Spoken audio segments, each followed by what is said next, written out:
A continuación, Verde 2.0.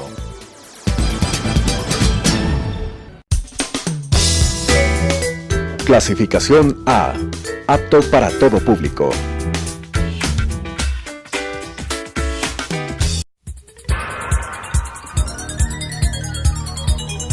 Las opiniones vertidas en este espacio por la producción y dirección del programa son de exclusiva responsabilidad de sus autores y de quienes intervienen en ellos.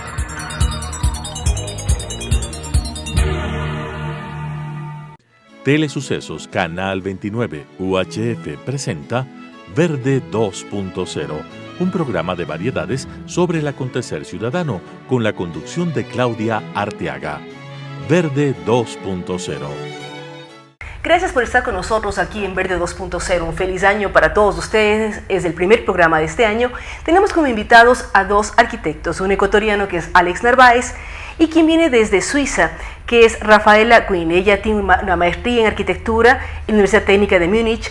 Ha trabajado y ha tenido varios proyectos en diferentes partes del mundo como Haití, Vietnam, Cuba y Chile, y actualmente es parte, conjuntamente con Alex Narváez, quien es parte de la Universidad SEC, de este proyecto denominado Lecture Series, estas lecturas o estos diálogos entre arquitectos que enfrentan diferentes posibilidades de desarrollo urbano a nivel global. Rafaela, está aquí y mañana precisamente hay una conferencia en el auditorio de Guápulo de la SEC a las 11 de la mañana. ¿Cómo entender aquello de modelos de espacios urbanos con ciudades compactas? ¿Qué facilidades dan? ¿Qué problemas dan? Las ciudades compactas, en este momento estamos hablando de eso en Suiza mucho, porque lo que pasa es el consumo de suelo está creciendo mucho en Suiza y por eso también el problema del tráfico y también el problema de pasar o viajar a los trabajos y luego a la vivienda otra vez es un problema bastante grave. Por eso, para nosotros, la idea de las ciudades compactas es una idea que queremos seguir. Ahí tenemos, eso es un tema de la densificación, digamos. No solamente la parte de habitación, sino también todo lo que son servicios, trabajos, posibilidades. Sí, es decir, exacto, que en una X dimensión tenga el colegio, tenga el parque, tenga el lugar donde trabajar y no se mueva y se desplaza a lo largo de la ciudad. Exactamente, la idea es que uno puede conseguir todo lo que necesita en 10 minutos caminando o en bicicleta o también en transporte público, eso sí. Pero me vuelvo otra vez a la densificación porque allí tenemos que poner todos los usos, ¿no? Y eso significa también que hay que tener mucho cuidado en la calidad que uno está estableciendo o que no va perdiendo la calidad de la vida en las ciudades densificadas. Porque uno, claro, si se usa más del suelo urbano o densificar más adentro, se puede perder mucho de eso. Ahora, Alex, uno piensa en Quito, en la ciudad donde estamos, donde está la universidad, donde usted es parte, la SEC, pero también es parte de un proyecto de movilidad del centro histórico. ¿Cómo lograr esta densificación y que quienes vivimos en Quito aprendamos a buscar las cosas cercanas a nuestra vivienda y no agarrar el carro para todo? Bueno, antes que nada, como ven, esto es un fenómeno que pasa a todas las ciudades. Uno pensaría que el problema del tránsito, de la movilidad, de las largas distancias, de lo que le significa esos problemas a la ciudad, fuese un tema solo nuestro de las ciudades latinoamericanas, y sin embargo vemos que este es un tema que es global. O sea, en las agendas de todas las ciudades existe el problema, y una de las maneras de verlo es a través de entender esa justa relación de densidades. Quiere decir, un número de personas en un espacio determinado y que además le corresponde un número de espacio físico construido, edificado, proporcional, que demandan esas personas para un adecuado acceso a servicios que la ciudad tiene que ofrecer. Entonces, en ese caso, Quito atraviesa también este tipo de problemas que se manifiestan de diferente manera a las que pueden manifestarse en las realidades europeas. Pero esos son efectos diferentes sobre problemas que son iguales. El problema es el mismo, pero quienes habitamos las ciudades somos diferentes. Si uno Sí. piensa en Europa, Europa tiene una población adulta. En Latinoamérica tenemos poblaciones muy jóvenes e infantiles, niños en cantidades, que necesitan otro tipo de espacios. ¿Cómo ir trabajando y cómo lograr densificar espacios urbanos? El propio centro histórico, ¿cuánta gente más podría vivir en el centro histórico? A ver, o menos, no sé. Justamente el centro histórico está pasando una crisis no de ahora, sino ya de décadas atrás, de despoblamiento. Es decir, tenemos en cuenta que hace 10 años el centro histórico tenía aproximadamente unas 50,000 personas. Hoy día encontramos un centro histórico con 40,000 personas Que viven allí como tal.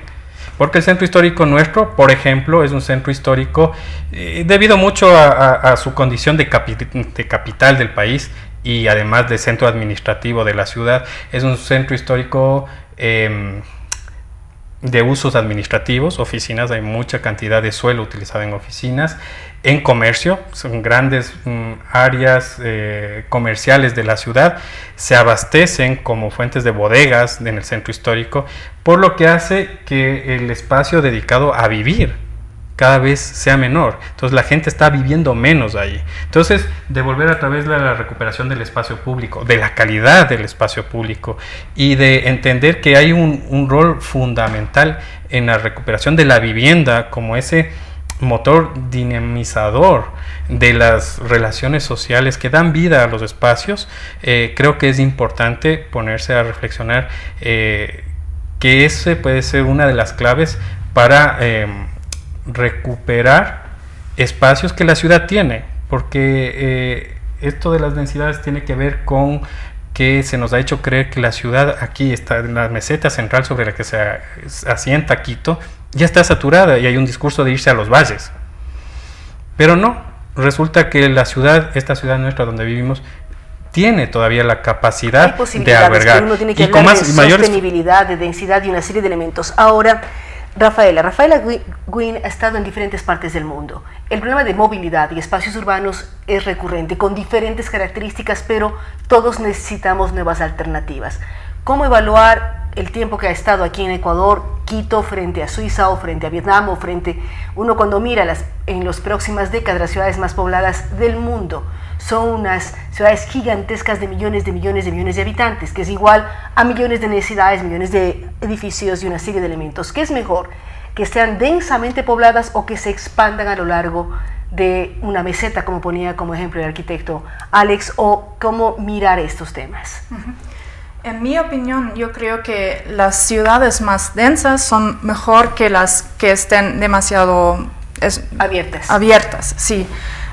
Por exactamente eso, el tema del tráfico y también para la sostenibilidad. Pero si uno, otra vez, si están muy densas, tienen que también ser bastante flexibles para adaptarse a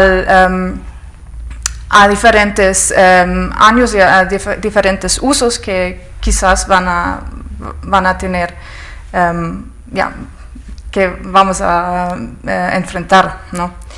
Entonces, y con eso, Con eso y proyectándose en el tiempo. Ahora, Alex, ¿cómo mirar el centro histórico también como Quito? Porque uno tiene nuevas necesidades que demanda el nuevo milenio, el siglo XXI.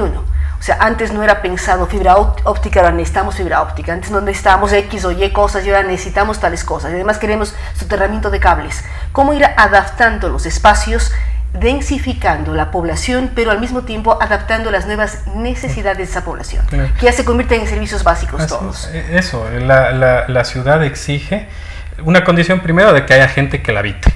Y esa gente va a exigir una serie de servicios mínimos. Y en ese sentido, así como las infraestructuras nos dan nuevos accesos a servicios contemporáneos, como puede ser el acceso a las redes del internet, también es necesario los espacios públicos. Es decir, ahí siempre hay que ver las infraestructuras, pero también las sobreestructuras, si cabe el término. Es decir, todo lo que en los espacios donde nosotros generamos nuestras relaciones. Entonces el centro histórico tiene esa potencialidad, porque espacio público de calidad lo tiene. Hay que evidentemente tener una política sostenida de mantenimiento del espacio público, conjuntamente con acciones concretas sobre la vivienda. Es decir, hay que tener decisiones fuertes de entender que lo que recupera la vida a las partes de ciudades que han sido abandonadas es la condición residencial. Ahora, esta residencia en el siglo en el que vivimos, ¿cuán permanente es? Si uno piensa en Rafaela, Rafaela es alemana, no sé sus padres de dónde fueron. Vive en Suiza y está trabajando en Ecuador. O sea, antes los padres o los abuelos de uno tenían su domicilio y era para toda la vida. Ahora somos bastante nómadas o migrantes digitales, de como se nos llame al mundo del siglo XXI. ¿Cómo entender esa sostenibilidad, esa densidad poblacional y al mismo tiempo combinar con la movilidad que tenemos ahora los seres humanos? El ejemplo más claro es Rafaela, aunque también Alex, ecuatoriano, estudió en Bolonia, ahora está en Quito, pero no sabemos en 5 años dónde puedan estar ustedes. ¿Cómo pensar en esta movilidad y en la densidad de las ciudades? Es una muy buena pregunta, diría yo. Sí, también uno tiene que pensar que la gente se muda, ¿no? Una persona no vive en un lado donde nació y luego se va, cada 5 años se va a otro lado. Entonces, lo que vemos ahora en Suiza es que la forma de vivir es diferente. Hay diferentes, como la idea de la vivienda para una familia ya no existe tanto, sino es como también existe, ¿no? Pero hay otras formas también, como la idea del clúster, cuando tienes como tu habitación, un baño, pero compartes la sala de estar y la sala y la cocina con otra gente. Una especie de coworking para trabajar, sí, pero para vivir. Exactamente. No sé cómo sería el término. Co-living, así, ajá. Y eso ahora se está creciendo también mucho en Suiza, y eso viene de cooperaciones también. La gente se organiza en una cooperación, compra un terreno y luego construye una casa que tenga viviendas para familias, pero también las viviendas de clúster. O otras formas también que tienes en donde los espacios comunes son sala, comedor y cocina, como ejemplo, sí. Y los dormitorios y los baños son absolutamente privados. Sí, exactamente. Ajá. Así sería. Un baño privado, la habitación para dormir privado, también para las salas comunales. Y también podría ser que hay otros espacios que se pueda alquilar para si alguien viene para visitar, o si tienes una fiesta o algo así. Pero son sistemas colaborativos de vivienda. Sí. ¿Cómo mirarlo? ¿Es posible eso en Ecuador? ¿No es posible? ¿Estamos listos para las nuevas generaciones, millennial, generación Z, en fin, para compartir las casas? Yo parto del principio que es un tema cultural. Y como tema cultural hay que entender la coyuntura del momento que se está viviendo y romper una serie de paradigmas, porque si bien este tipo de soluciones tipológicas alternativas lo que hacen es romper una manera de haber entendido cómo se vivía, y eso es un proceso cultural que no se logra de la noche a la mañana. Esto es un proceso sostenido en el tiempo cuando hay la decisión de hacerlo, y que evidentemente, por ejemplo, la normativa y las leyes además faculten al acceso de modos diferentes de vida. Eso es importante. Entonces hay que empezar también a legislar sobre ese tipo de espacios que son comunitarios, o compartidos, ¿verdad? Entonces va de la mano y es un proceso a largo tiempo. Esto no nace ahora en Europa, esto se está probando mucho tiempo. Como se hablaba de las ciudades compactas, que en Europa empezó a hacer largo tiempo y ellos ya nos llevan cierta ventaja y nosotros estamos empezando a hacerlo. Ahora, arquitecto Narváez, ¿Quito está listo para seguirse elevando? ¿Tenemos los suficientes servicios, ya sea agua potable, alcantarillado, para soportar las edificaciones de muchos pisos que estamos empezando a mirar? A ver, yo diría que Hay un aspecto que es importante y por eso es pertinente la visita justamente de Rafael acá, que es volver a pensar en las densidades.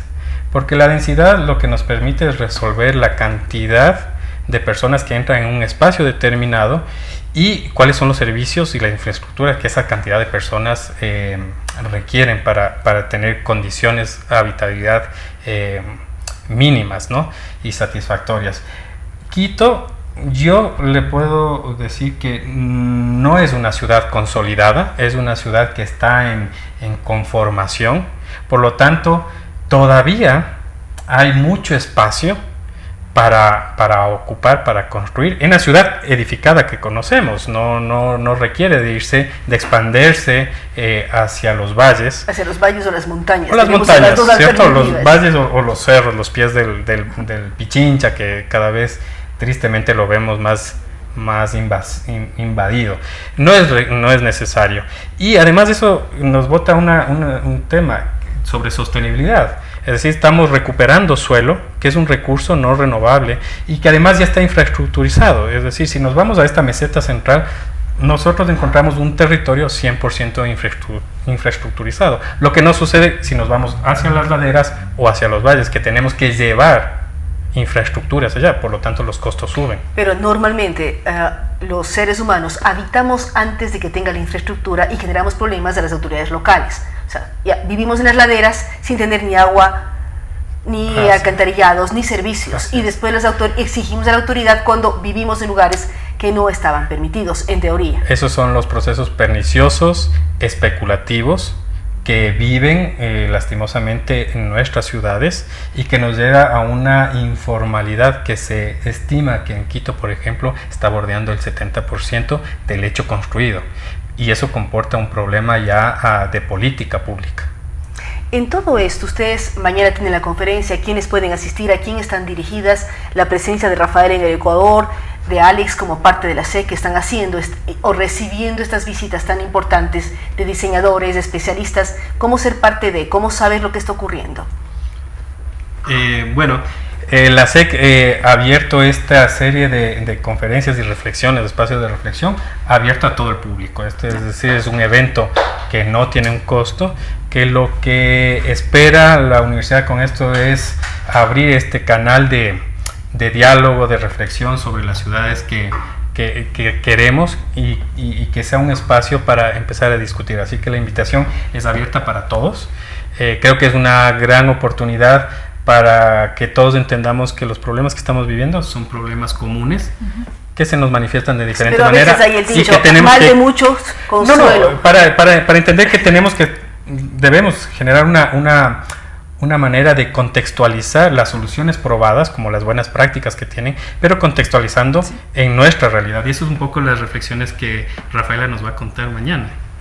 Y también el tema de sostenibilidad, quisiera para cerrar un poco escuchar estas reflexiones, de traer ya ejemplos o prácticas hechas en otras partes, pero aplicarlas con el componente local. ¿Cómo hacerlo? De todas maneras es necesario de realmente analizar el lugar 100% para saber cuáles son las necesidades y cómo podría funcionar, como las leyes están en Suiza completamente diferentes, también las costumbres, la cultura es diferente. Entonces, para aplicar algo como una teoría, uno tiene que cambiar la teoría, ¿no? Necesitamos trabajar juntos en un análisis del lugar de Quito. Y de ahí empezamos con un pequeño proyecto y de ahí vamos a ver qué podemos cambiar, cómo hacerlo. Sí, se trata de entender la metodología, una metodología que es universal, esa es la ventaja de las metodologías, donde hacemos una disección sobre los indicadores sobre los que se trabajan y cuáles de esos indicadores son pertinentes para nuestra realidad, que son las que difieren para Suiza en este caso, y trabajando, haciendo esta comparación y evidenciar lo pertinente para nuestro territorio, trabajar sobre estos nuevos modelos y entender la ciudad. Muchísimas gracias a Alex Narváez y Rafael Agüim. Los dos nos invitan mañana a ser parte de este conversatorio en la Universidad SEC en Guapo a las 11 de la mañana para dar a conocer diferentes alternativas, cómo hacer que las ciudades sean más compactas, los espacios sean más densamente ocupados y garanticemos servicios, garanticemos una serie de elementos como espacios públicos con la lógica de sostenibilidad. Hay ejemplos en Suiza que trae la arquitecta Queenie y el arquitecto Narváez hablará de lo que está pasando aquí en el Ecuador. Así es que temas muy importantes, sobre todo cuando Quito y el país viven campañas electorales para gobiernos locales. Así es que mañana estamos todos invitados. Gracias por acompañarnos en Verde 2.0. Les esperamos la próxima semana. Las opiniones vertidas en este espacio por la producción y dirección del programa son de exclusiva responsabilidad de sus autores y de quienes intervienen en ellos.